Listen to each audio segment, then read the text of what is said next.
Hello students, आपका my SQL के इस सेशन में स्वागत है। आज के इस सेशन में मैं आपको माई एसक्यूएल के फंक्शंस के बारे में एक्सप्लेन करूंगा। आगे बढ़ने से पहले मैं आपको बताना चाहूँगा कि फंक्शंस क्या होते हैं। Functions pre defined set of commands होती हैं, या ये कह सकते हैं कि कुछ इनबिल्ट सेट ऑफ कमांड्स होती हैं जो किसी पर्टिकुलर ऑपरेशंस को परफॉर्म करने में हेल्प करती हैं, लेकिन रिज़ल्ट हमें एक सिंगल वैल्यू की फॉर्म में देती हैं। एसक्यूएल की अपनी एक लाइब्रेरी होती है जहाँ पर नंबर ऑफ इनबिल्ट फंक्शंस होते हैं। इन फंक्शंस को आप डायरेक्ट सेलेक्ट कमांड के साथ भी यूज़ कर सकते हैं। फंक्शन की टू कैटेगरीज होती हैं, single row functions and multi row functions. जैसे कि नाम से क्लियर है, सिंगल रो फंक्शंस वो फंक्शंस होते हैं जो किसी सिंगल वैल्यू पर ऑपरेट होते हैं और सिंगल वैल्यू ही रिजल्ट की फॉर्म में देते हैं। मल्टी रो फंक्शंस वो फंक्शंस होते हैं जो मल्टीपल रो पर वर्क करते हैं, लेकिन वर्क करने के बाद वो हमें तब एक सिंगल वैल्यू रिजल्ट की फॉर्म में देते हैं। आज इस सेशन में मैं आपको सिंगल रो फंक्शंस ही एक्सप्लेन करूंगा। सिंगल रो फंक्शंस को हम डिफरेंट कैटेगरीज में डिवाइड करते हैं: मैथ फंक्शंस, टेक्स्ट और string functions, date functions. Class 12 syllabus के अकॉर्डिंग मैथ फंक्शंस में 3 कैटेगरीज हैं: power functions, round function and mod functions. इनको मैं डिफरेंट एग्जाम्पल से आपको एक्सप्लेन करूंगा। सबसे पहले मैं आपको बताने जा रहा हूं पावर फंक्शन। डायरेक्ट मैं सेलेक्ट कमांड के साथ इन फंक्शंस को यूज़ कर रहा हूं। एक बार फिर मैं आपको बता दूं, जो मैं आपको बताने जा रहा हूं ये सिंगल रो मैथ फंक्शंस हैं। इसमें पहला है पावर। छोटी क्लास में आपने पढ़ा होगा 2⁻³ तो उसका आंसर 8 आ जाता है। तो अब हम इसी को एसक्यूएल में किस टाइप से लिखते हैं, 3,4। इसका मतलब है 3⁻⁴। रिजल्ट आपकी स्क्रीन पर है, आपके सामने है 81। 3 को 4 टाइम्स लिखेंगे, 3 into 3 into 3 into 3, 81। Suppose power में आप कोई माइनस पावर देते हैं, तब रिजल्ट क्या होता है, 5,-2। कुछ मैथ्स के स्टूडेंट्स होंगे वो ये समझते होंगे -2 मीन्स रेसिप्रोकल। तो 1/5⁵2 it means 1/25 and the answer will be 0.04। Clear है स्टूडेंट्स? तो नेक्स्ट फंक्शन पर आते हैं। नेक्स्ट फंक्शन 12th के सिलेबस के अकॉर्डिंग, 12th आईपी स्टूडेंट्स के सिलेबस के अकॉर्डिंग राउंड फंक्शन। ये लेटेस्ट सिलेबस है जो मैं आपको पढ़ा रहा हूँ, ये बहुत इंपॉर्टेंट है। तो हमारी वीडियो को लाइक करें और शेयर भी करें। उससे पहले मैं आपको राउंड फंक्शन बताता हूँ। छोटी क्लास में आपने पढ़ा होगा राउंड फंक्शंस क्या करता है, नियरेस्ट इंटीजर में, नियरेस्ट नंबर में किसी भी नंबर को राउंड ऑफ कर देता है। राउंड में 2 वैल्यू काम करती हैं, n और d। n एक नंबर मान लीजिए, सपोज कर लीजिए, और d उसकी डेसिमल वैल्यू, डेसिमल प्लेसेस। एक नंबर मैं देता हूं यहां पर, सिलेक्ट राउंड 125.5। इसका मतलब हमें इसे 0 प्लेसेस तक इसको राउंड ऑफ करना है। तो ऑटोमेटिकली ये क्या चेक करेगा, ये देखेगा पॉइंट के बाद इसमें 5 आया है। तो आपने पढ़ा होगा जब भी कोई नंबर 5 या 5 से ज़्यादा होता है तो वो नेक्स्ट नंबर में अपने आप राउंड ऑफ हो जाता है। तो आपके सामने रिजल्ट है 126 राउंड ऑफ होके। अब हम कुछ और प्लेसेस में करते हैं, कुछ और एग्जाम्पल देखते हैं इससे, जिससे आपको ये कॉन्सेप्ट क्लियर हो जाए राउंड का। राउंड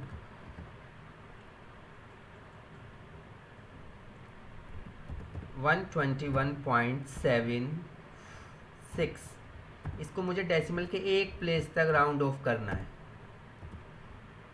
तो रिजल्ट आपके सामने है डेसिमल के एक प्लेस तक, क्योंकि डेसिमल के एक प्लेस से जो अगला नंबर है वो 5 या 5 से ज़्यादा है, 6 है। तो उसने क्या करा, उस एक प्लेस को 7 से नेक्स्ट डिजिट पर ले जाकर राउंड ऑफ कर दिया, 121.8। एक एग्जाम्पल और देखते हैं कि अगर हमें माइनस प्लेस पर राउंड ऑफ करना हो, माइनस प्लेस पर शायद आपने नहीं पढ़ा होगा, तो मैं आज आपको दिखा देता हूँ।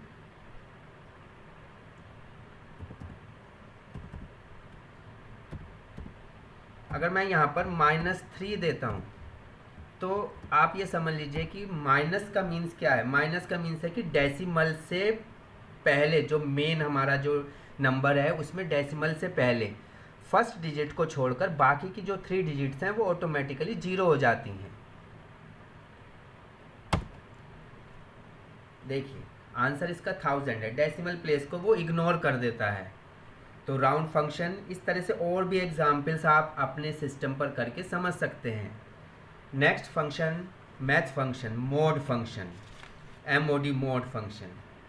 आपने कई प्रोग्रामिंग लैंग्वेजेस में पढ़ा होगा, पाइथन में पढ़ा होगा और जावा में पढ़ा होगा कि मोड फंक्शन जो होता है वो हमें रिमाइंडर रिटर्न करता है। एग्जाम्पल से आपको मैं एक्सप्लेन करता हूँ इसे। Mode 14 divided by 5 sorry. जब 14 को हम 5 से डिवाइड करेंगे तो 4 रिमाइंडर आएगा। अब हम इसको डिफरेंट फॉर्म में लिख सकते हैं, यानी कि हम खाली मोड के साथ ही इसको यूज़ कर सकते हैं। इसको हम इस तरह से भी यूज़ कर सकते हैं, परसेंट का साइन लगाकर।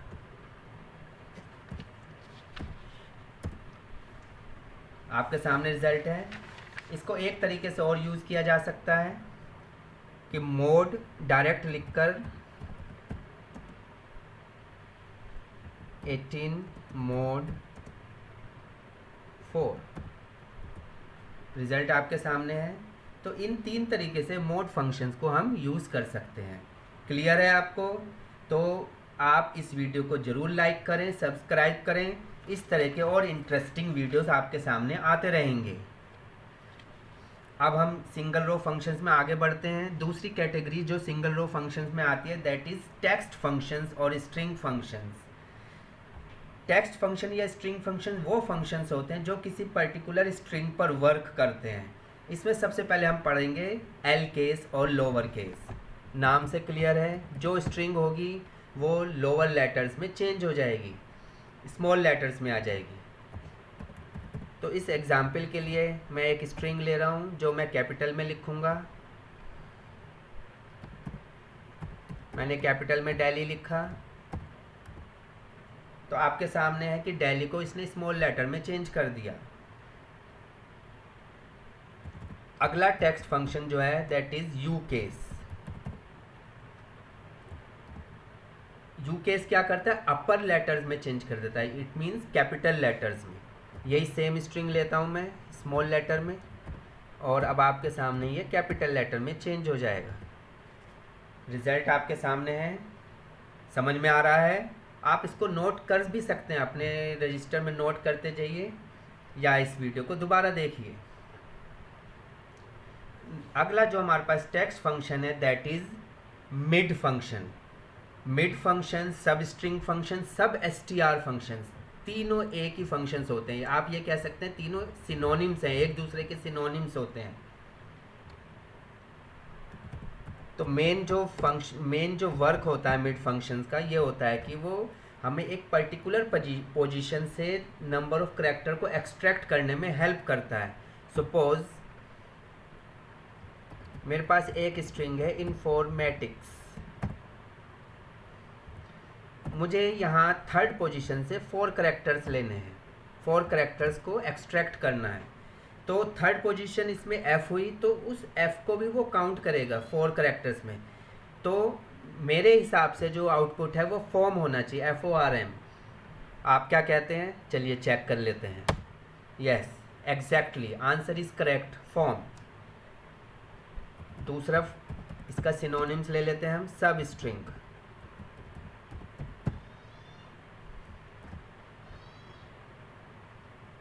सब स्ट्रिंग, सेम स्ट्रिंग ले लेते हैं इसमें, या हम CBSE ले लेते हैं, CBSE क्लास 12th। एक चीज़ और ध्यान रखिए कि इसके अंदर स्पेसेस भी काउंट होते हैं। तो मुझे अब इस स्ट्रिंग में से फिफ्थ प्लेस से 4 करेक्टर एक्सट्रैक्ट करने हैं। क्या आउटपुट होगी? फिफ्थ प्लेस देखिए, फिफ्थ प्लेस यहाँ पर स्पेस है, तो स्पेस से 4 करेक्टर, तो स्पेस भी काउंट होगा। CLA, मेरे हिसाब से तो CLA आना चाहिए। आप क्या कहते हैं स्टूडेंट्स? आपका जवाब भी सही होना चाहिए। जो आपने सोचा वही मैंने सोचा, या ये कह सकते हैं जो मैंने सोचा वो आपने सोचा। एक और सिनोनिम्स इसका ले लेते हैं। सिलेक्ट STR,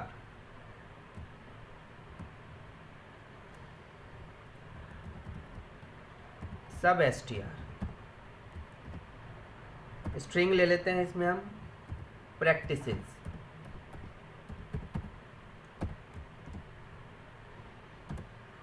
इस स्ट्रिंग में से मुझे सेकंड प्लेस से 5 करेक्टर्स लेने हैं।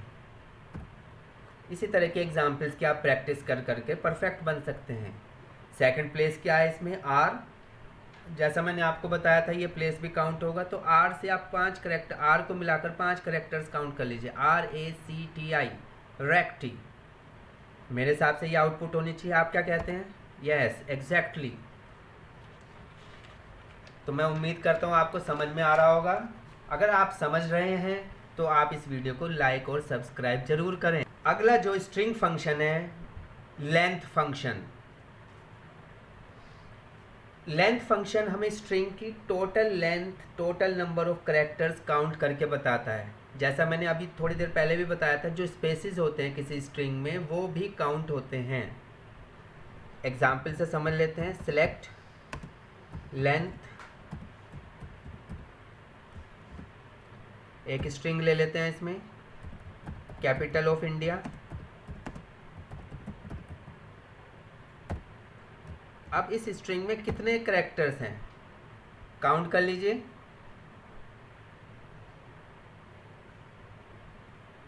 काउंट कर लिया होगा आपने। अब अपने आंसर को इस आउटपुट से मैच कर लीजिए, और मुझे पूरी उम्मीद है आपने स्पेसेस भी काउंट करोगे। 2 स्पेसेस हैं, 16 करेक्टर्स।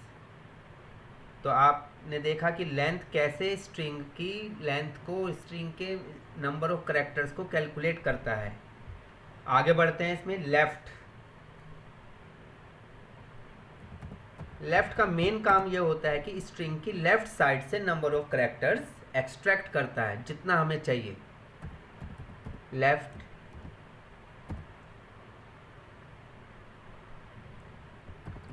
इंफॉर्मेशन, मुझे इंफॉर्मेशन से लेफ्ट साइड से 4 करेक्टर चाहिए। तो लेफ्ट साइड, आप अपनी लेफ्ट साइड देख रहे होंगे कौन सी होती है, तो उस लेफ्ट साइड से आप अपने करेक्टर्स काउंट कर सकते हैं। मेरी लेफ्ट साइड तो ये बताती है कि इन्फो आना चाहिए। मेरे हिसाब से इन्फो आना चाहिए। चेक करते हैं। Yes, answer is correct. इसी तरह से हम राइट फंक्शंस को भी कर सकते हैं। राइट, यही सेम स्ट्रिंग ले लेते हैं। राइट फंक्शन राइट साइड से, स्ट्रिंग के राइट साइड से नंबर ऑफ करेक्टर को एक्सट्रैक्ट करता है। बस मैंने लेफ्ट की जगह राइट कर दिया। आउटपुट क्या सेम आएगी? नहीं, ये राइट साइड क्या हुई? TION। Yes, TION। अगला पढ़ते हैं हम इन स्ट्रिंग। इन स्ट्रिंग का मेन फंक्शन ये होता है कि ये स्ट्रिंग में से सब स्ट्रिंग के अक्रेंस की पोजीशन को बताता है। एग्जाम्पल से समझते हैं। थोड़ा लैंग्वेज डिफ़िकल्ट हो गई, एग्जाम्पल से क्लियर हो जाएगा। एक स्ट्रिंग मैं लेता हूँ, ये मैं इंटेंशनली ले रहा हूँ जिससे आपको समझ में आए। फू बार बार, इसमें से हमें एक स्ट्रिंग सर्च करनी है, बार। तो अगर आप देखें कि बार की जो फर्स्ट अक्रेंस है वो 4th पोजीशन है। एक और बार दे रखा है, लेकिन ये फर्स्ट अक्रेंस जहाँ इसे पहली बार वो स्ट्रिंग मिलेगी उसकी पोजीशन को हमें बताता है। तो 4th पोजीशन से स्टार्ट हो रहा है बार, इसने सर्च करा। इसी तरह से आप और भी सब स्ट्रिंग्स फाउंड कर सकते हैं।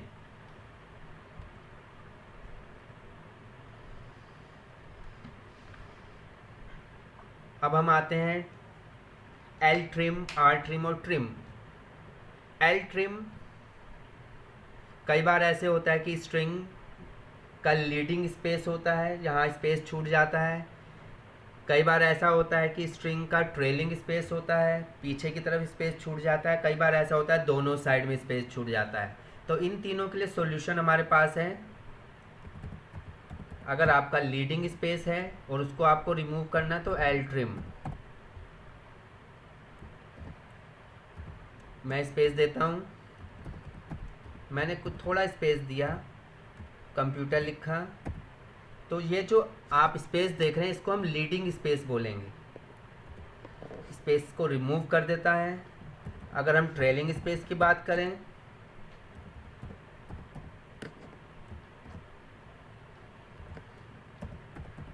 ट्रेलिंग मतलब पीछे का स्पेस, थोड़ा स्पेस दे देता हूँ मैं इसमें। ये जो आपने देखा स्पेस दिया है इसको हम ट्रेलिंग स्पेस बोलेंगे।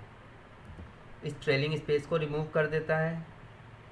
अगर हम देखें कि दोनों साइड ही स्पेस है,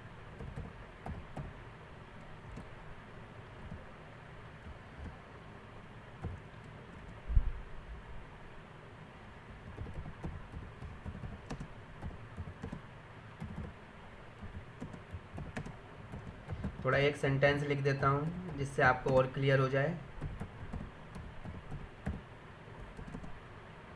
इसके लेफ्ट साइड में भी स्पेस है और राइट साइड में भी स्पेस है। तो ये दोनों स्पेसिस को, लीडिंग स्पेसिस और ट्रेलिंग स्पेसिस, दोनों को रिमूव करता है। आपके सामने रिजल्ट है, क्लियर है, समझ में आ रहा है तो वीडियो को लाइक करें, सब्सक्राइब करें। एक इंस्पिरेशन मिलता है, लाइक करने से, सब्सक्राइब करने से वीडियो बनाने वाले को इंस्पिरेशन मिलता है और वो आपके लिए और अच्छी मेहनत करते हैं और आपके लिए अच्छी अच्छी वीडियो लेकर आते हैं। आगे बढ़ते हैं। इसके बाद जो 12th क्लास की आईपी के सिलेबस में है, डेट फंक्शंस, बहुत आसान है, कोई ज़्यादा मुश्किल नहीं है। सबसे पहले हम डेट फंक्शन ही पढ़ेंगे। डेट फंक्शंस में डेट का मेन काम ये होता है कि डेट का जो भी स्ट्रिंग होती है उसमें से डेट पार्ट को एक्सट्रैक्ट कर लेता है। सिलेक्ट डेट, डेट का फॉर्मेट आपको पता है कि एसक्यूएल में पहले ईयर लिखा जाता है, फिर मंथ लिखा जाता है और फिर डेट लिखी जाती है स्पेस देकर। टाइम का फॉर्मेट आपको पता है, पहले आवर्स लिखे जाते हैं, फिर मिनट्स लिखे जाते हैं, फिर सेकंड्स लिखे जाते हैं। ये फॉर्मेट होता है डेट और टाइम का। जब मैं ये फंक्शन दूंगा तो ऑटोमेटिकली इसमें से डेट पार्ट एक्सट्रैक्ट हो जाएगा। टाइम पार्ट को इग्नोर कर दिया उसने, डेट पार्ट को एक्सट्रैक्ट कर दिया। समझ में आ रहा है? वीडियो को आप रिवर्स करके भी देख सकते हैं। अगर नहीं समझ में आता कोई पॉइंट तो वीडियो को रिवर्स करके भी देख सकते हैं। अपने कमेंट्स ज़रूर करें। इसके बाद आते हैं हम डे फंक्शन पर। डे की जो रेंज होती है वो 0 से 31 तक होती है। तो किसी पर्टिकुलर मंथ में 31 से ज़्यादा डेट नहीं हो सकते, तो वो क्या करता है, किसी डेट में से डे पार्ट को एक्सट्रैक्ट कर लेता है। डेट डाल रहा हूँ मैं,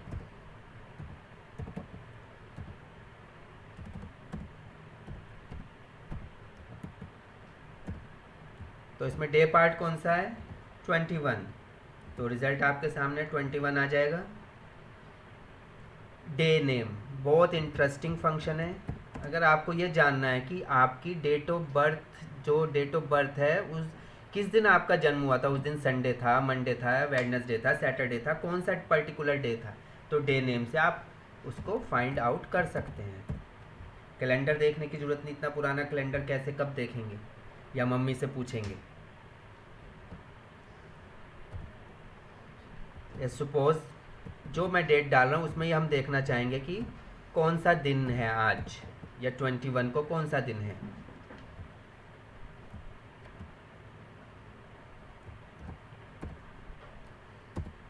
थर्सडे, तो 21 मई जो है वो थर्सडे है। क्लियर है? मंथ, नेक्स्ट फंक्शन जो है मंथ फंक्शन, ये हमारा एक बेस तैयार हो जाता है। इसके बाद हम किसी भी क्वेरीज को परफॉर्म कर सकते हैं। सिंपल फंक्शंस के आउटपुट लिख सकते हैं, या ये क्वेरीज के फॉर्म में आते हैं या कंबाइंड होकर आते हैं, तब आप इन फंक्शंस को, क्योंकि आपका बेस क्लियर है, एग्ज़ाम में इसको ईजिली आप परफॉर्म कर सकते हैं, फुल मार्क्स ले सकते हैं। मंथ पार्ट को एक्सट्रैक्ट करेगा, डेट में से मंथ पार्ट को एक्सट्रैक्ट करता है। मंथ पार्ट इसने फाइंड आउट कर लिया, 5th मंथ। इसकी जो रेंज होती है वो 1 से 12 होती है। इसके बाद आते हैं मंथ नेम।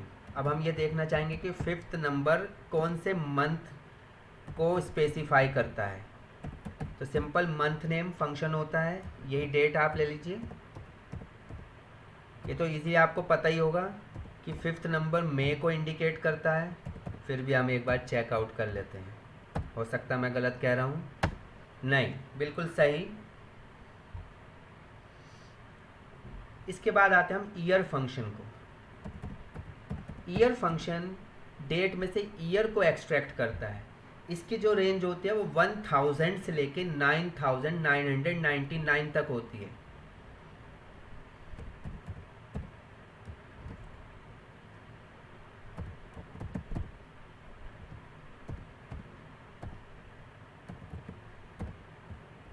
तो ईयर कौन सा है इसमें? 2020 को एक्सट्रैक्ट कर लिया।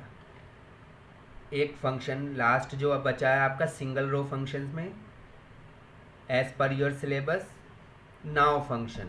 नाउ फंक्शन करंट डेट और टाइम को बताता है। सिलेक्ट नाउ, कुछ स्ट्रिंग नहीं देनी, केवल फंक्शंस के लिए हम ब्रैकेट्स यूज़ करते हैं, वो हमें लगाना है यहाँ पर। और आपके सामने है कि करंट डेट और करंट टाइम। तो आपने देखा सिंगल रो फंक्शन कितने इजी होते हैं। नेक्स्ट सेशन में मैं आपको मल्टी रो फंक्शंस के बारे में बताऊंगा। जब तक आप इसको रिवाइज करिए, समझते रहिए, वीडियो को लाइक करिए, सब्सक्राइब करिए। Happy learning, thank you, bye bye.